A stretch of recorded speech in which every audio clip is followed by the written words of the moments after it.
Hi, today we're going to talk about how to properly resize your images and color profiles.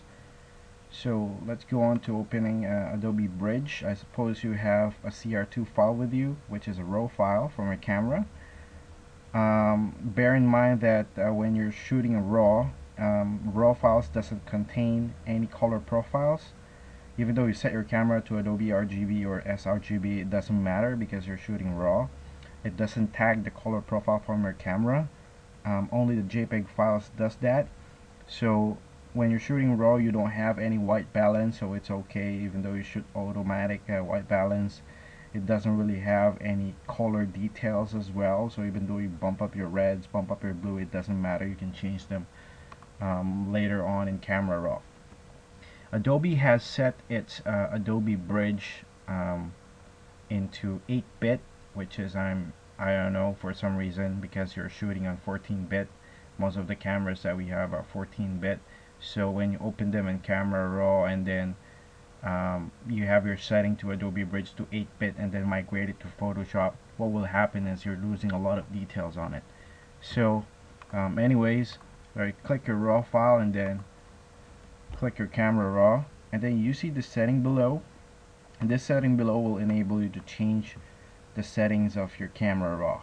So you have to make sure that your depth is on 16-bit channel, because we're going to be processing on a 16-bit channel, and your color space is Pro Photo RGB.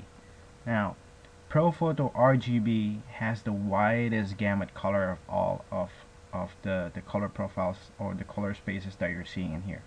So when it comes to variety of colors and spectrums, I recommend Pro Photo RGB because it's the widest. And you have to change your resolution to 300. It's because that 300 resolution is the industry standards for magazines. So even though you get close to your image when it's printed, it's really sharp, and it's not pixelated.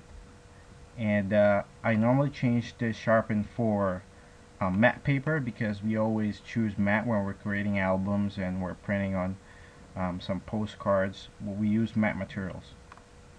And amount should be on standard. Just click OK.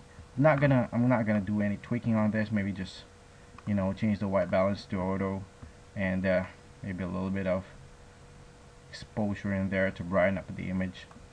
Okay, now I'm done. We're gonna open this image to Photoshop. Okay, so my plugins are all loading.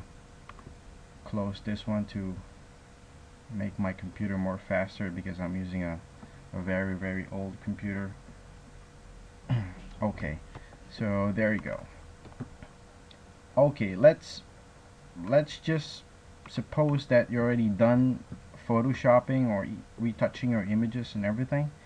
Now we're going to resize the image. Now a lot of questions that comes to our blog, and some people are sending us a bunch of emails asking how we are resizing our images. So this is how it is. So let's suppose that you're done with the processing.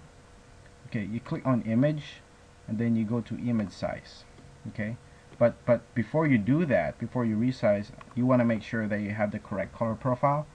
So you want to go to your color settings, and then you have to make sure that your RGB is in Pro Photo RGB, and then you click OK, and then you go to your image as well. Once again, you have to make sure that you have to assign that on your Pro Photo RGB, then click OK. Okay, now we're going to resize the image. Just click image size. Okay, make sure that you uncheck the resample image.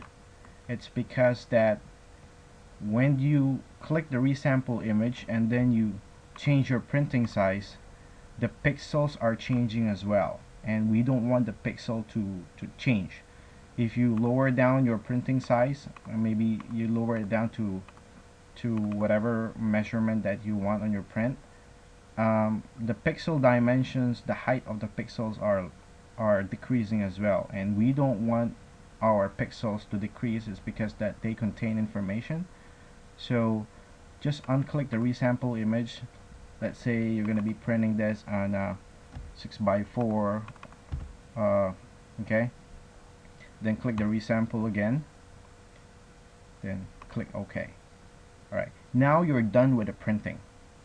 You're going to be printing this image on 4x6 or 6x4, which is a 4R image.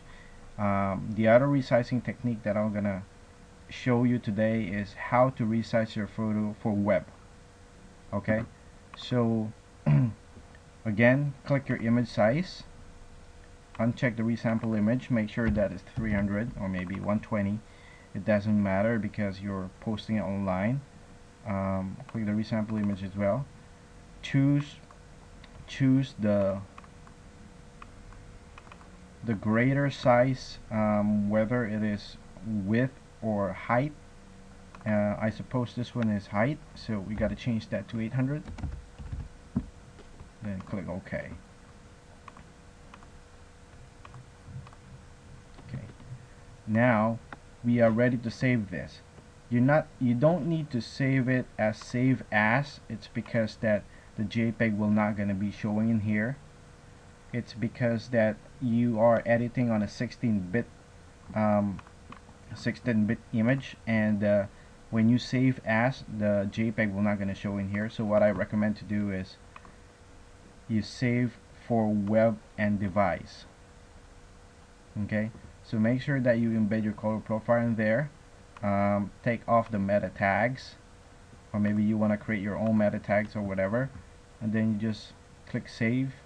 And before you click save, you make sure that your quality is in 100. Click save.